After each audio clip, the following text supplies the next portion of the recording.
Apa jakune Haipong seniren saling beri tampil pertama kali.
tampil sing dhewe iki mau tak spesialke anak wedok sing suwe ora ketemu bentuk Niken Salindri.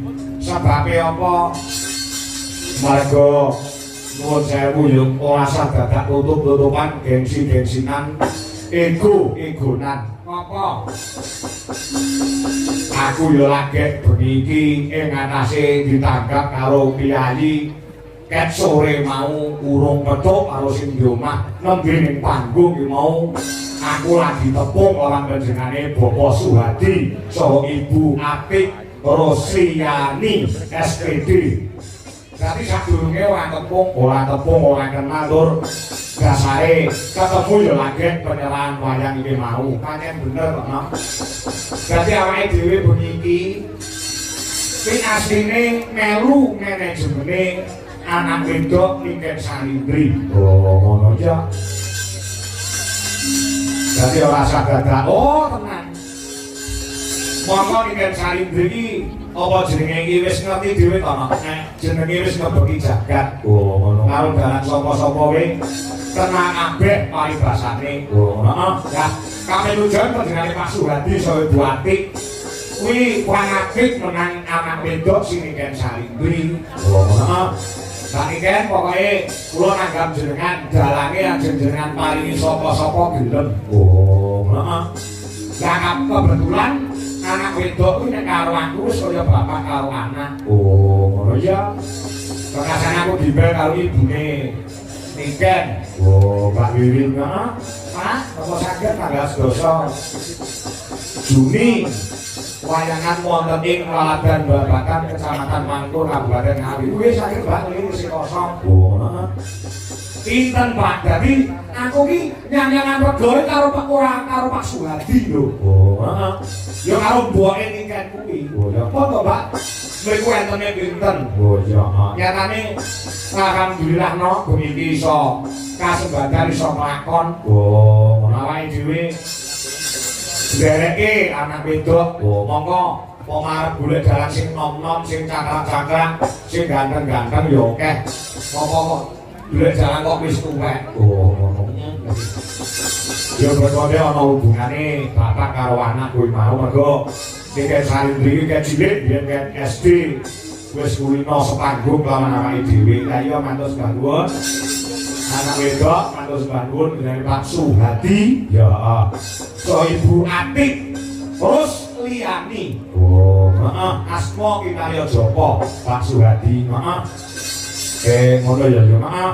Nadyanto aku nembe saklebatan pinanggih ketemu lawan jane Pak Suhadi nitik saka jenenge wis terbukti lho. Oh, Suhadi, Sugih Sugiye ora dienggo dhewe ning Sugiye kanggo masyarakat terbukti pada malam hari ini gelar wayang kulit dalang anom desa Kangko dan Niken Salindri iso ngrawuhne warga masyarakat ning Babakan. Mula tepuk tangan buat Pak Suhadi sak keluarga. Kaya ngono ya ya. Heeh. Suwi Sugiye ora dienggo dhewe, ora dienggo dhewe. Dienggo nyenengke lawan tangga teparo, dienggo nyenengke lawan para kabeh pendemen budaya. Dasare duwe gawe unduh manten telung bengi tontonan ramandhet. Oh, heeh.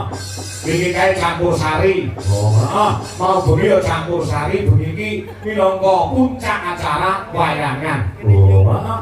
Selain gawe senenge wong iki utawa dana rasa, lan kabeh para warga masyarakat juga berbagi rezeki. Oh, heeh. Nang mau ketemu karo panitia Pak Kangko saestu Pak niki wah sing dodol niku kuwatrat. Lah iki berarti menjadi Pak Suhadi juga menghidupkan UMKM. Nyatane sing dodol yo pirang-pirang tur racake yo karo jeket kabeh. Oh, ngono ya. Iya. Luar biasa sing dodol yo melu laris. Aku mumpung arang-arang sowan ning nggon Pangkur, daerah Pangkur no. Oh, heeh. Iki jare rahasia ning gandeng aku tresno karo wong kene. Iki tak tokne rahasiane. Apa? Perkara wong dodol supaya dagangan cepet entek. Iki asline aku duwe ilmune. Nyatane aku dadi dalang ya alhamdulillah ora pakai iso leren. Oh, heeh. Ana ilmune nggo dodol apa wae supaya dagangane cepet entek, cepet laris. Ana. ana posone utawa tirakake dipasoni pitung Senin, pitung Kamis ora entuk pedhot. Bodol apa wae bakare sependhek dagangane. Heeh. Nalika ngeler dagangan apa wae kuwi gedung lemah ping 3 maca bismillahirrahmanirrahim ping 3 wekasane kuwi diwacane surat Al-Fatihah ping 3 wekasane maca mantra Jawa Semar Dasar Gareng Eneng Petruk celuk-celuk sing dodol Sri Kandi sing mukoni Janaka kuwi anggere kulane 1000 nek kedoni 500-an sependhek. Iki sakere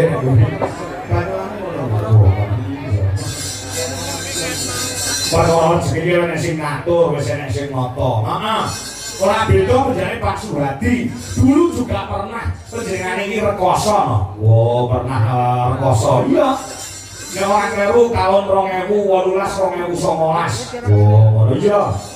Panjenengan yo pernah rekoso. Mula gandeng mulai tahun 2021 nganti saiki diwenehi rejeki saka Gusti Allah. Sing turah-turah blawah sing kaya ngene iki ngira pantes syukuran. Kangge sono nyenengke wong pirang-pirang dalam rangka munduh temanten. Oh, heeh. Kowe kok ngerti panjenengane Pak Suhadi biyen yo tau rekoso. Ngerti. Aku mau sore jagongan karo Pak Marsis mantan lurah Babatan. Aku diceritani beliaunya iki pancen yo kiai sing tanggung jawab, kiai sing cokat cakut terginas terampil. Ya ora kenduk ning kenceng semangate. Wah, ngono ya. Luar biasa ya, luar biasa kena nggih contoh. Biasa wayangan kaya ngene tak 200 lutono. Oh, ngono iya. Kulo iki campur sari, iki maneh ya campur sari. Ya. Dadi sugih ora dienggo dhewe, ning sugih kanggo sono nyenengke wong pirang-pirang. Pedomane Pak Suhadi.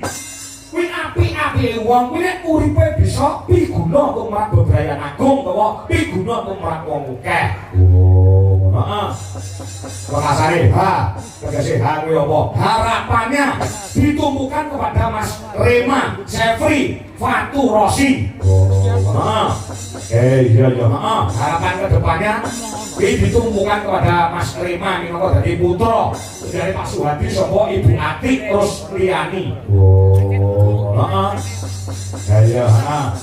Di siapa? Tegese dina iki minangka bukti bahwasannya panjenengane Pak Suhadi Buati tresna kelawan putrane ditanggapi wayang kang sata ditanggapi campur sari sing tanpa leren paribasane. Wah, iya. Suhadi iki tegese kuwi. Heeh.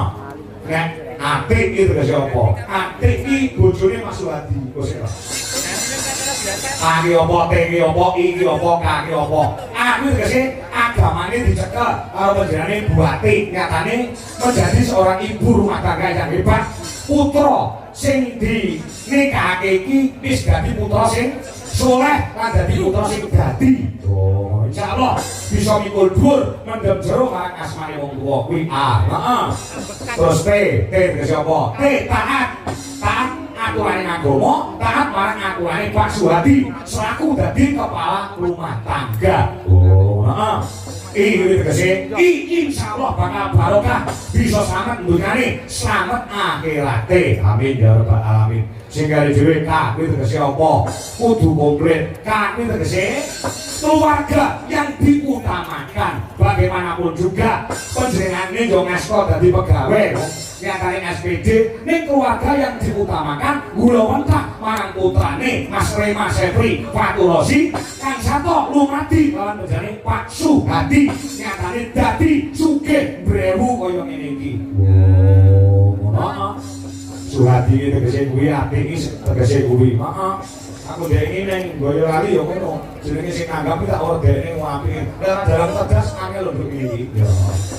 Saking senenge sing di rumah jenenge tak jlentreke tak tegeske.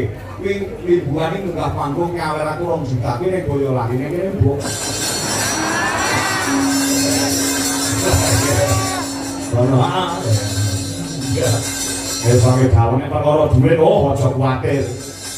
Wali bahasane duwite Pak Suhadi iki nek nomor serine sing duwite pirang-pirang. Heeh, upil apa nanggap Niken Salindri, upil apa nanggap duit Laras Indonesia. Ya.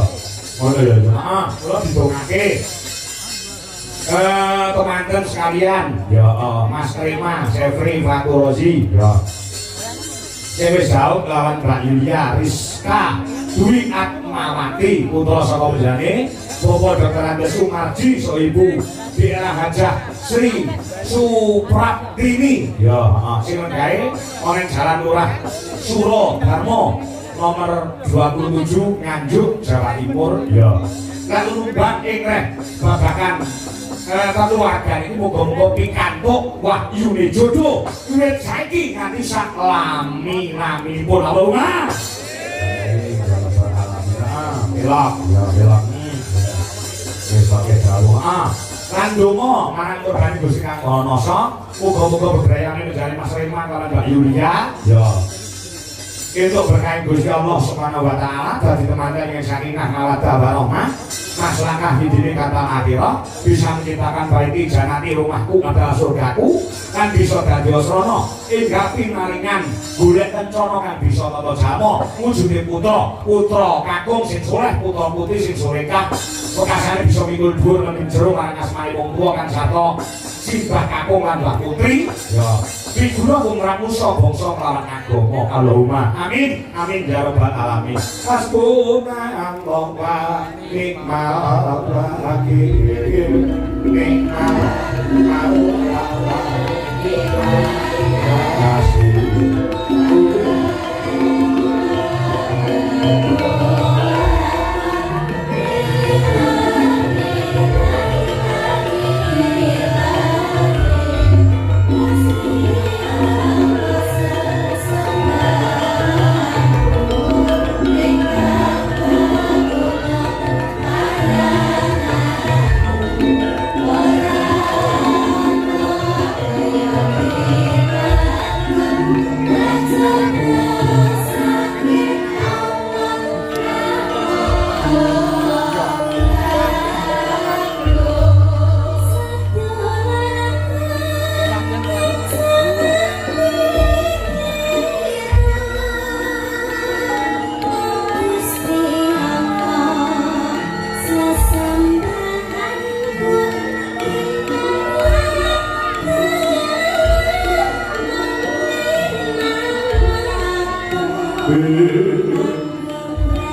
Raden saha dari Bawa Suhadi saha Ibu Ati sak brayat wis diaturake mangke mung karek seneng-seneng. Oh ngono.